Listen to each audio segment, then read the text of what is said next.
Hey guys, we're here again. I want to talk to you guys about this jig that I've been throwing a lot lately.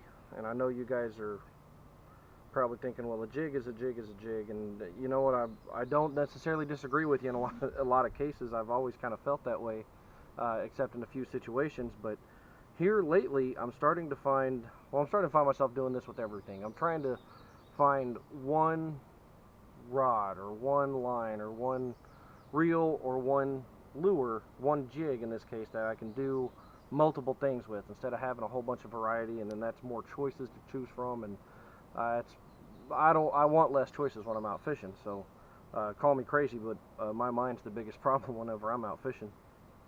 So anyways, this new jig that I've been using is a Gambler Ninja jig. It's a flipping jig. uh, you can hopefully you guys can see that. It's got your typical pointed head, doesn't have the recessed line tie or anything, but um, and it's got actually a short hook. I'm not real sure how big that is. It could be a 3/0, which to me typically that's small for a flipping jig, but it's pretty strong, and that's more important to me than a big hook. I want one that's not going to bend, because guys, I like to use braid. I like to use a big stick and braid when I'm flipping a jig. So I want a big beefy hook. And then what I've also found that I believe it's getting me more bites, honestly, is because it's got the smaller hook, or it doesn't have a long shank hook, I guess I should say. That allows me to put a trailer on it, trim this up, and then it's not quite so compact. Uh, it's also going to, when I start trimming things up, put a trailer on it, but it's got less plastic, falls a little faster. So like I go with a 1/2 ounce most of the time. There's a 1/2 ounce here. It's going to fall a little faster than your typical big beefy 1/2 ounce. Um, Something else I've been doing a lot with it lately is it skips really well. If you guys watched some of my last videos when I was fishing those lakes up in northern Iowa, that was Lake Okoboji, and then its other surrounding lakes. I was skipping docks a lot, and I'm not a great dock skipper. I'll be the first to tell you, but when I can do it correctly, this thing skips like a dream. It skips really well. Um, I'd match that up with a lot of trailers.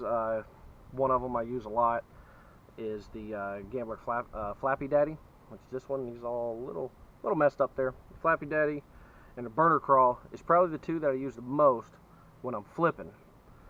But what I've also done here recently is I've started to put that's a Gambler Easy Swimmer, and this is still the Ninja flipping jig, but I've started to use it as a swim jig as well.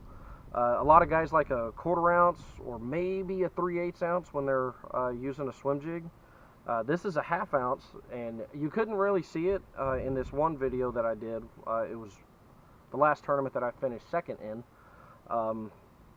Is a big bluegill forge base. So I was taking this and slow rolling it over rock piles that are in probably like 8 feet of water or so, and hence the big swim bait trailer. I wanted it to look like a bluegill. And I'm starting to do that a lot lately. Places that guys may fish, maybe they fish a swim jig a lot, but they're only doing it in a couple feet of water. But then once they get out in like 5 to 8 feet of water, and maybe that grass comes up to 4, they stop fishing that swim jig because it goes down too far. I will take that heavier swim jig and I'll slow roll it, and that's got me a lot of bites. And man, it gets me quality bites. It's amazing how many quality bites it'll really get you. Maybe there's other baits I could fish that would get me more bites. I don't know, but I find myself, if I've got a bait that I think I can get bigger bites on, I won't throw the ones that I'll get a lot of bites on. So yeah, you guys may try that out. That's been a really good one for me. So the thing about this jig is when you order them, they just come as just the jig with the weed guard. I mean, it's the jig head all itself. There's no skirt on it.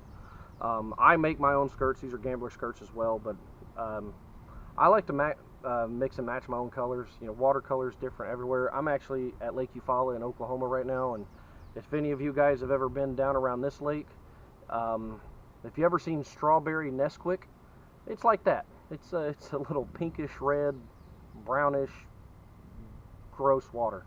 So I like to match that. I mean, black and blue is always a good color and that kind of stuff, but a lot of guys really like this black and then chartreuse in it. This is like a staple of the dirty water we get like that in Oklahoma, so that's one I mix up for places like that. That's pretty much about it on this jig. You guys should check out Mikey Ball's video. He's got one where he took this. I believe he was on Okeechobee in a post spawn. I could be crazy though. Mikey will call me out on it. He took the Ninja jig and then stuck a I believe it was a Gambler Fat Ace on it, and basically made it like a Ned rig. I'm gonna call it the Ninja Ned. That's the name, Mikey. That's the name now. Neat idea, but that just goes to show you all the things you can do with this jig head. I think it's a really great idea. So that's about it, guys. You got any questions or any ideas on it or anything like that? Drop it in the comments. I'll leak all that stuff in the description below. And that's all I got for now. So I'll see you guys on the water.